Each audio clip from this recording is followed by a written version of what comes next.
Hi everybody, hope you're all doing okay.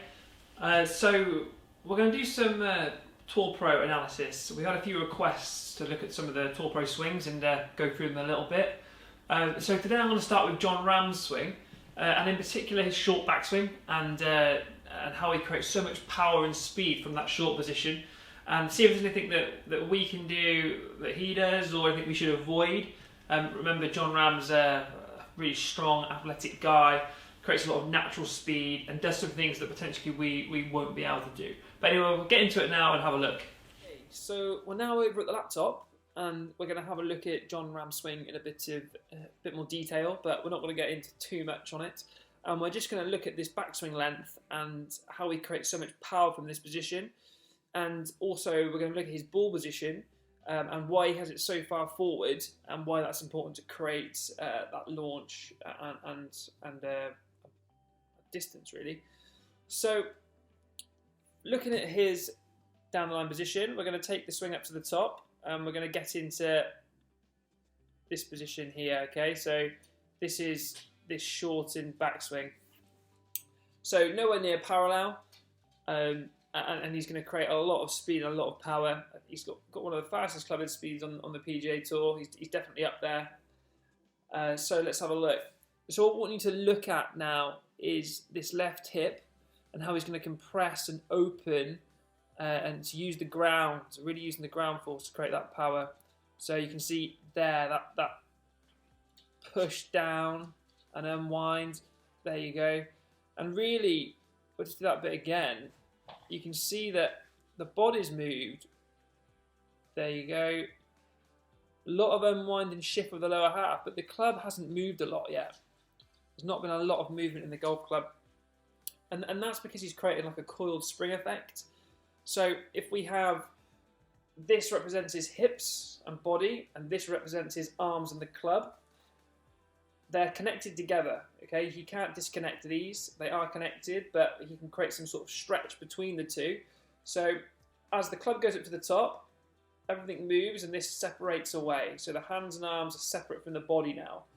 Now this doesn't do anything. The way the downswing starts is by the body starts to move, unwind and uncoil, okay? Now the hands and arms are connected to this, but he's going to try and stop them from moving for as long as possible. So these aren't moving, this starts to pull, and this creates a lot of tension. And it gets to a point where you can't separate anymore, and this has to start going.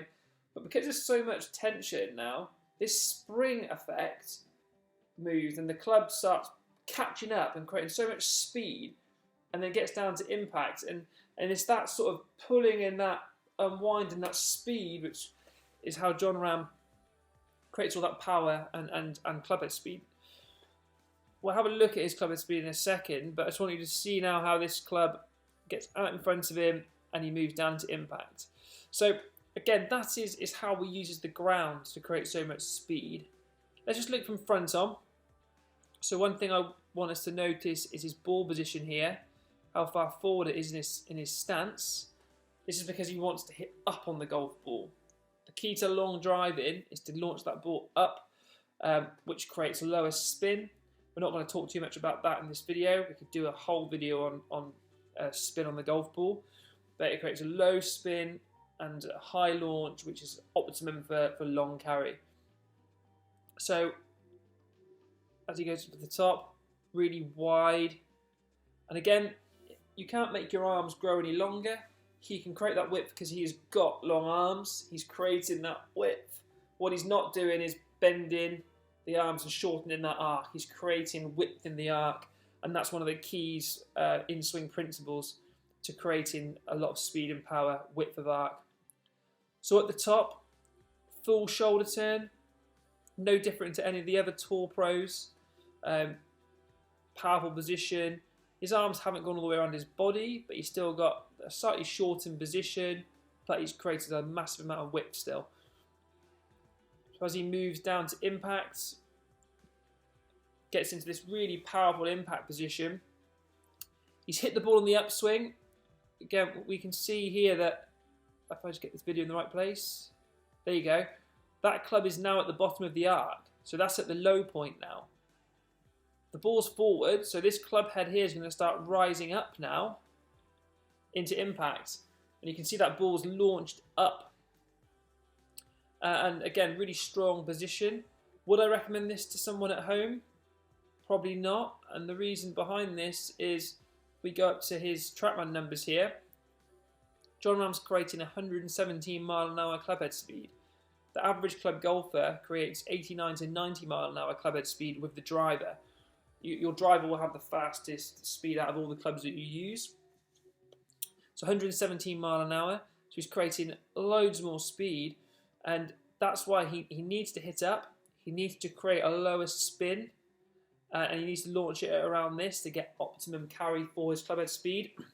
A golfer with about 90 mile an hour clubhead speed would need probably launch. They could work with this about 15, 16 degrees.